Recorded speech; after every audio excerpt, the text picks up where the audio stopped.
Niadtong 1760 sa France, usa ka misteryosong tawo ang miikya sa iyang kaugalingong palasyo tungod kay siya dapunon sa kasong espionage or pag-espiya. Wala katuilhi siyang tinuod nga ilhanan kung si kinsa ba gyud katong tawhana ug unsa gyud ang tinuod pangalan, walay record siyang pagkatao sa kalibutan. Pero ilado siya sa iyang pagkamayong laki sa history, arts, politics, musika ug alchemy. Makita sa iyang naw nga nasa pangidarong mga 40 anyos, pero matod sa mga nakaila niya nga sobra gatos katuig na ang edad ni adtong tawhana or mas tiguang pa.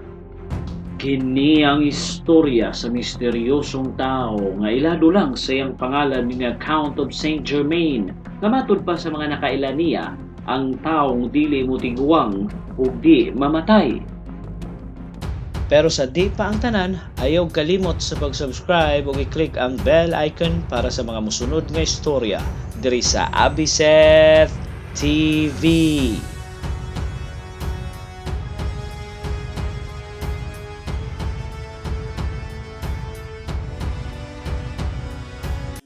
Niadtong 1757 sa Court of Versailles sa France, sawa pa ang French Revolution, daghang mga genius ug klase-klase mga tao nga imbitaron ni King Louis XV ug usa na ini si Saint Germain nga gikonsidera sa uban nga usa ka genius ni adtong panahona. Pero may kining mutukar sa ilang symphony sa violin na ditso-ditso nga way kudigo atubangan sa hari.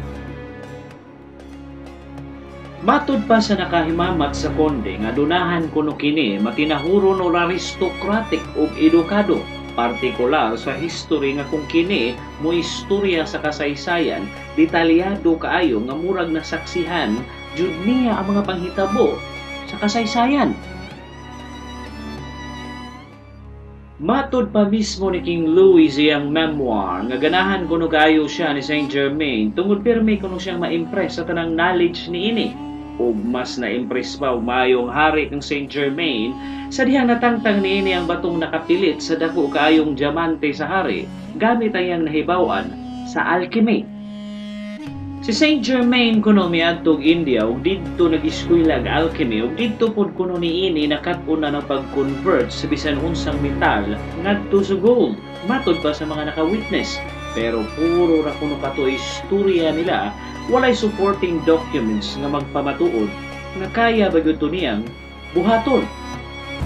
Usa pa sa mga istorya sa mga tao ni adtong panahona nga si Saint Germain kuno kay nadiskubrihan ang sikreto sa pagpataas sa kinabuhi tungod kay dili man kini mo tiguang ug kadaghanan sa iyang mga amigo-amiga lagpas 50 anyos na mga edad ug nagsulti nga kaila kaayo nila si Saint Germain sulod sa taas kaayo nga panahon. Ug tanang mga haka-haka mahitungod sa iyang edad kay wa jud tubaga ni Saint Germain, wa pod kini niya i-confirm or gi-deny kung kini pangutan-on sa iyang edad kung tinuod bagyong naa siya sikreto sa pagpataas sa kinabuhi. Igo ra kini mo katawa pero dili mo tubag sa pangutana. Usa pa sa makapabilib niya kay puwerteng daghan ng lingwahe niining nahibaw-an ug fluent sa tanan nga way accent. Matod pa sa mga tao nga kumuistorya kini sa asa nga nasod siya naabot, mura ra pud taga didto tungod sa pagkaway accent sa lingwahe. Pero wa joy nakahibaw kung diin nasura jud gikan si Saint Germain ug si kinsa gyud siya. Pero naay nagistorya nga gikan kuno kini sa nasod nga Transylvania. Matod pa sa istorya nga niadtong nawala sa kontrol ni Prince Franz Rakucci ang Transylvania, duha sa iyang mga anak nga lalaki kay gi-house arrest sa Vienna, Austria. Pero kay katulong anak niini ang kinamanghurang lalaki nga si Saint Germain nakaikyas ug ipadala sa Florence, Italy sa ilawom sa proteksyon sa makagagahom nga pamilyang Medici sa lugar. Ug kung tinuod kini nga istorya mao ni rason sa iyang extraordinary education tungod ang Florence niadtong panahona mao'y sentro sa edukasyon. Matod pa sa mga memoir nga ang Count of Saint Germain usa ka daot nga tawo adunay medium height ug adunahan sa panurubon. Ang mata kuno misteryoso kaayo nga kung si kinsa mo'y mutan-aw ma-curious gyud. Maong daghang babae ang nagkagusto niya. Matud pa sa mistress sa hari nga si Madam Pompadour nga siya mismo na impress ni Saint Germain tungod sa maayo kuno kaayo kining makig-istorya sa bisan unsa nga butang ug misteryoso kayo tungod kay dili jud kini mo istorya siyang kinabuhi mong wa joy nakaila niya. Ug matud pa sa mga tiguang nga barkada ni Madam Pompadour, kaila na kuno sila ni Saint Germain sulod sa 50 na katuig pero wa jud sila nakahibaw kung si kinsa jud si Saint Germain ug diin kinigikan ug nganong di kini mo tiguang. Ug matud pa sa tanang mga nakaila ni Saint Germain nga sa tanang parte nga adtuan niini ug bisan mismo sa palasyo sa Versailles wa pay nakakita niini nga mikaon at tubangan sa mga tao. Walay tao nga nakakita nga kininikaon sa mga pagkaon. Matud pa ni Voltaire, usa ka iladong French writer o historian nga nakahalubilo mismo si Saint Germain nga nibilib kuno siya sa mga istorya niini. Ilabi na sa history nga sa sobrang pagaritaliyado kuno sa istorya, murag didto si Saint Germain sa panghitabo dayang gipanulti.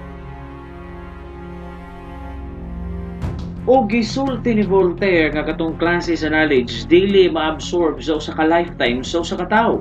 Sa sobrang kadaghan sa detalye, mao mituo siya nga si Germain sobra na sa gatos ka tuig ang pangidaron niini. Tungod sa abilidad ni Saint Germain, sekreto siyang ipadala sa hari sa France para sa usa ka misyon. Tungod kay adunay gubat ang France ug Britanya niadtong panahona. Pero why kalibutan ng foreign minister sa France sa dihang naibawan sa foreign minister ang sekretong misyon, gidinay kini ni King Louis nga siya mo'y nagsugo nga ipadala sa Saint Germain sa usa ka peace mission ngadto sa England. Suko kayo ang foreign minister sa France ni Saint Germain o gimando nga ipadakop kini niya sa kasong pag-espiya. Pero nakaikya si Saint Germain sa France ug idiretso sa London. Pero wa magdugay sa London kay gihanting kini sa mga tao sa foreign minister sa France. Niadto si Saint Germain sa St. Petersburg sa Russia. Gisuportahan niya ang pagpatangtang sa Russian Tsar nga si Peter niadtong 1762. Ug nahimong usa sa mga leader sa military ni Catherine the Great ang asawa sa Tsar nga ilang gitangtang sa pwesto. Sa dihang nakadaog gikuronahang bag-ong empress sa Russia si Catherine the Great, gitagaan siya daghang regalo ug titulo. Nagdugay sa Russia og pila ka tuig si Saint Germain pero nilakaw kini og nibiyahe sa laing-laing lugar hangtod nga nipuyo siya sa Hesse Castle sa Germany sa katapusang parte sa iyang kinabuhi. Og niadtong 1784 ni kalat ang balita sa Europa nga naghigda na lang sa country si Saint Germain hangtod sa pagkamatay niini sa palasyo ni Prince Charles sa Germany. Matud pa ni Prince Charles, gisulti kuno ni Saint Germain ang tinuod niining pagkatao nga kinamanghurang anak siya ni Prince Franz Rakucci sa Transylvania o gipadala siya sa iyang amahan sa Florence, Italy sa ilawom sa proteksyon sa Medici family tungod kay nasakop sa Austro-Hungarian Empire ang Transylvania niadtong panahona. Pero wa mo atin si Prince Charles sa lubong tungod kay wala siya ngadto sa Germany sa pagkamatay ni Saint Germain. Gisultian lang siya nga namatay na si Saint Germain pero why record sa pagkamatay niini ug kung diin kini gilubong. Napulo ka tuig ang milabay nakit-an si Saint Germain sa Paris sa panahon sa French Revolution. Daghan ang nahibong nganong nabanhaw si Saint Germain sa Paris. Napulo ka tuig gikan gibalita kining namatay ug usa pa sa makapahibulong kay wala mausab ang itsura niini wa gihapon mutiguang. Milabay ang pila kagatos katuig human ang katapusang higayon nga nakit-an si Saint Germain na confirm sa mga eksperto sa usa ka dokumento sa library sa British Museum nga si Saint Germain anak jud ay tinuod sa prinsipe sa Transylvania o gipanganak ni adtong 1694. Ug kung namatay siya sa Germany ni adtong 1784, nasa 90 anyos kini dihang namatay.